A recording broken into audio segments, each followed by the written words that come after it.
Tottenham Hotspur versus Manchester United akan tersaji di final Liga Eropa. Menilik kualitas skuad, Gary Neville resah melihat skuadnya Setan Merah.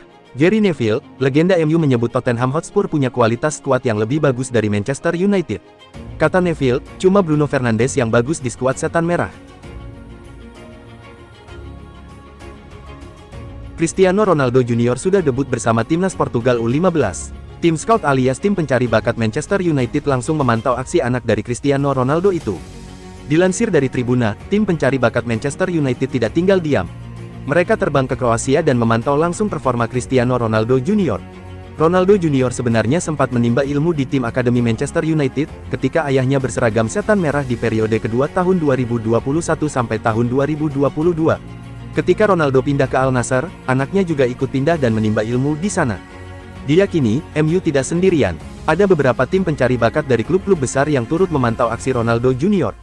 Akan tetapi, MU tampaknya lebih serius dalam memantau Ronaldo Junior. Apalagi, mereka pasti sudah lebih mengenali bakat si pemain dan bisa jadi merektunya di tahun-tahun mendatang. AC Milan kandas di final Coppa Italia melawan Bologna. Fabio Capello menilai Rossoneri tidak berbuat apa-apa di laga pamungkas itu. Capello merasa Coneiao sudah mencoba mengutak-atik permainan demi mencari gol. Namun, Vincenzo Italiano selaku pelatih Bologna sudah belajar banyak dari 3 kegagalan di final sebelumnya. Jacobo Ramon berpotensi menjadi andalan lini belakang Real Madrid di musim depan. Itu kalau Xabi Alonso membesut Los Blancos.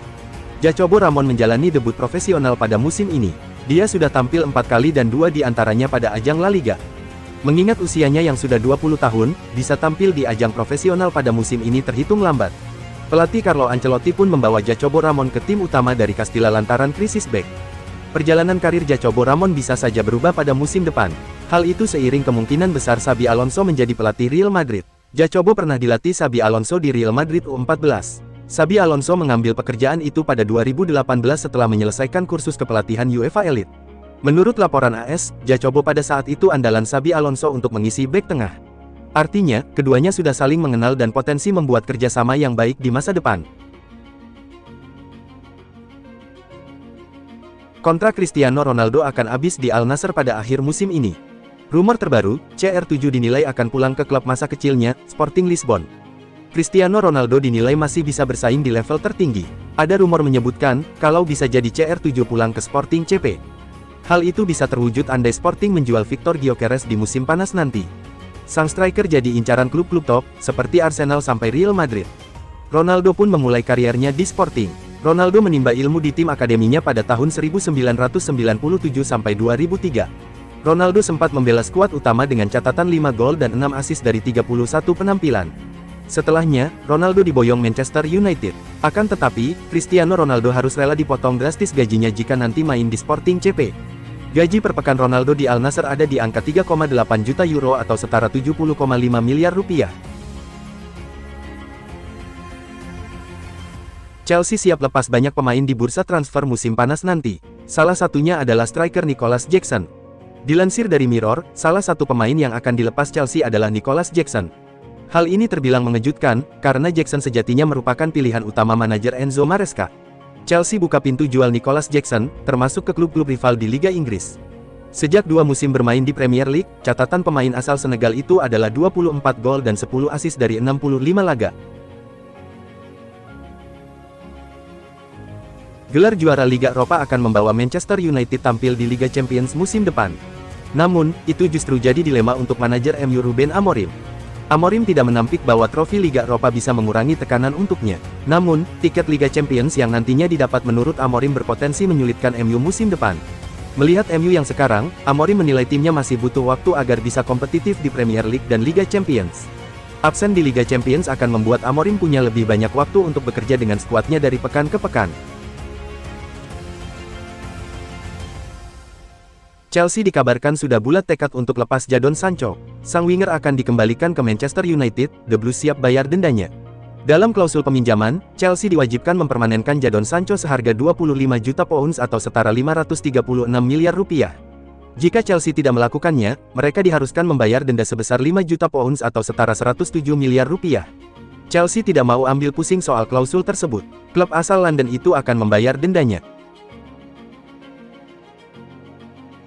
Inter Milan ingin merombak lini serangnya musim depan. Salah satu target yang diburu adalah penyerang Manchester United Joshua Zirkzee. Inter tidak punya pelapis bagus untuk menggantikan Lautaro dan Thuram ketika sedang berhalangan. Maka salah satu misi Inter di musim panas nanti adalah mencari striker cadangan yang punya kualitas oke, tapi ekonomis. Salah satu yang jadi incaran adalah Zirkzee yang gagal total di musim pertamanya sebagai pemain Man United. Situasi Zirkzee yang tak menentu ini membuat Inter tertarik memboyongnya musim panas nanti. Dikutip Corriere dello Sport, Inter siap meminjam Zirkzee musim depan dengan opsi permanen. Inter tak keberatan untuk membayar penuh gaji Zirkzee yang cuma 105.000 pound. Zirkzee juga sudah berpengalaman di Serie A saat memperkuat Parma dan Bologna.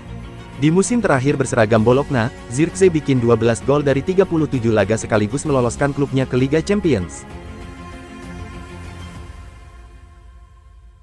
Federico Chiesa, pemain sayap asal Italia, dirumorkan bakal pindah dari Liverpool meski ia baru semusim bermain di Anfield. Chiesa mungkin akan meninggalkan The Reds untuk bergabung dengan Napoli. Napoli disebut muncul sebagai klub yang siap menampungnya. Menurut laporan dari Carlo Laudisa di Gazzetta dello Sport, Napoli melihat Chiesa sebagai opsi kedua setelah mereka mempertimbangkan untuk merekrut Kevin De Bruyne. Meskipun De Bruyne menjadi prioritas utama, ketertarikan Napoli terhadap Chiesa menunjukkan bahwa mereka serius dalam memperkuat tim. Sementara bagi Chiesa, pindah ke Napoli bisa menjadi peluang untuk menghidupkan kembali karirnya. Dengan Partenopei yang tengah berjuang untuk meraih gelar Serie A, kehadiran sang penyerang serba bisa diharapkan dapat memberikan kontribusi signifikan. Chiesa memiliki pengalaman dan kemampuan untuk menjadi pemain kunci di tim yang sedang berkembang ini. Manchester City, salah satu klub elit di Liga Inggris, tengah mempersiapkan langkah strategis untuk memperkuat skuad mereka. Salah satu target utama mereka adalah Tijani Reijnders, gelandang top yang saat ini bermain untuk AC Milan. Manchester City telah mengidentifikasi Tijani Reijnders sebagai salah satu pemain kunci yang dapat memperkuat lini tengah mereka. Gelandang serba bisa ini memiliki kemampuan luar biasa dalam mengatur permainan dan mendistribusikan bola dengan baik. Reijnders yang saat ini berusia 26 tahun, telah menunjukkan kematangan dan skill yang sangat dibutuhkan oleh tim asuhan Pep Guardiola. Dengan pengalamannya di Serie A, ia diharapkan dapat beradaptasi dengan cepat di Liga Inggris. Milan sendiri disebut tak akan keberatan melepas Reijnders. Asalkan klub yang mengincarnya bersedia membayar minimal 70 juta euro atau sekitar 55 juta pounds. City punya kans besar untuk bisa membajak Reijnders. Sebab Milan sebelumnya sudah terbukti tak keberatan melepas pemain bintangnya, seperti kasus Sandro Tonali ke Newcastle. Bek Manchester United, Nusair Mazraoui mengomentari rekor buruk timnya saat berjumpa dengan Tottenham di musim ini. Ia yakin timnya akan membuat perhitungan di partai final Liga Eropa 2024-2025. Mazraoui tidak cemas dengan catatan buruk lawan Tottenham. Ia yakin bahwa segalanya akan berbeda di final nanti. Dalam wawancaranya di Beaniman Sports, Mazraoui menegaskan bahwa timnya sama sekali tiada meresahkan 3 kekalahan kontra Tottenham di musim ini. Ia menyebut bahwa setan merah bakal tampil beda di San Mamés pada pekan depan. Manajer Manchester United, Ruben Amorim memberikan klaim menarik seputar kondisi timnya jelang final Liga Eropa 2024-2025. Ia menyebut bahwa timnya bakal tampil dengan maksimal di partai puncak itu meski belakangan mereka lagi terpuruk. Dalam konferensi persnya baru-baru ini, Amorim mengaku tidak terlalu khawatir dengan tren negatif MU belakangan ini. Ia percaya bahwa timnya bisa menunjukkan sisi lain mereka di partai final nanti seperti di beberapa tahun terakhir. Menurut Amorim, MU selalu mampu menunjukkan performa yang bagus di partai final dalam beberapa tahun terakhir. Itulah mengapa Amorim optimistis bahwa setan merah bisa melakukan hal itu lagi di final pekan depan. Real Madrid terus menunjukkan ambisinya dalam memperkuat skuad menjelang musim depan. Baru-baru ini, kabar menggembirakan datang dari Fabrizio Romano mengenai rumor transfer Bournemouth, Dean Huijsen. Kubu pemain muda berbakat ini telah mendarat di Madrid untuk menuntaskan kesepakatan transfer dengan klub raksasa Spanyol tersebut. Madrid mengincar Huijsen karena mereka memang butuh meremajakan skuadnya khususnya di lini belakang. Bek mereka seperti David Alaba dan Antonio Rudiger sudah berusia kepala 3. Real Madrid memang serius ingin mendatangkan Dean Huijsen.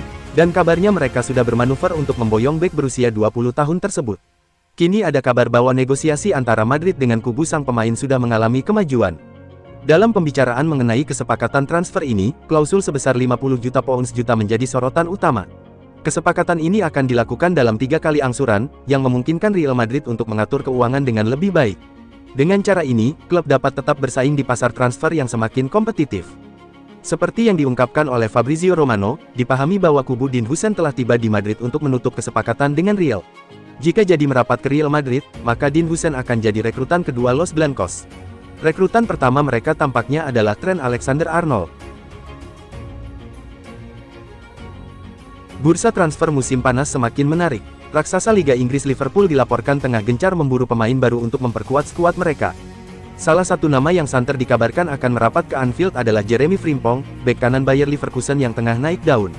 Kabar terbaru menyebutkan bahwa kesepakatan personal antara Liverpool dan Frimpong sudah di ujung tanduk. Kabar yang mengaitkan Liverpool dengan Jeremy Frimpong ini ternyata bukan sekadar isapan jempol. The Reds memang dilaporkan ingin merekrut bek asal Belanda tersebut. Terbaru menyebutkan bahwa Liverpool sudah melakukan pendekatan pada Frimpong. Bahkan The Reds hampir mencapai kesepakatan personal dengan pemain 24 tahun tersebut. Berita ini dilansir oleh pakar transfer beken asal Italia, Fabrizio Romano.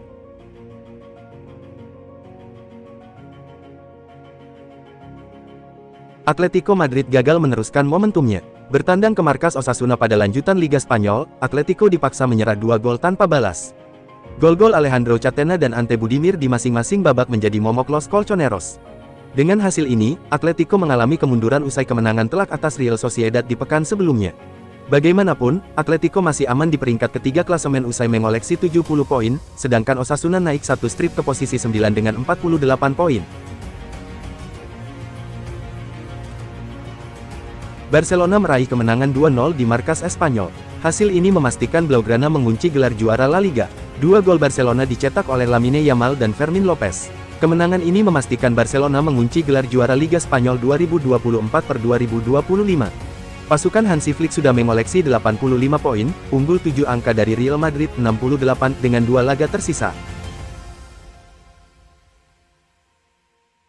Al-Ittihad mengunci gelar juara Liga Arab Saudi 2024-2025. Kepastian itu didapat usai kemenangan mereka di markas Al-Raed 3-1. Tim tuan rumah unggul lebih dulu lewat gol Omar Gonzalez 9 menit laga berjalan. Al-Ittihad menyamakan kedudukan di menit ke-21 lewat gol Steven Bergwijn. Al-Ittihad membalikkan keadaan menjadi 2-1 berkat gol Danilo Pereira. Gol Abdurrahman Alobut di menit ke-47 memastikan kemenangan The People's Club 3-1 atas Al-Raed. Dengan hasil ini, Al-Ittihad sudah tak bisa dikejar lawan-lawannya hingga akhir musim. Pasukan Laurent Blanc memastikan diri jadi kampiun Saudi Pro League 2024-2025.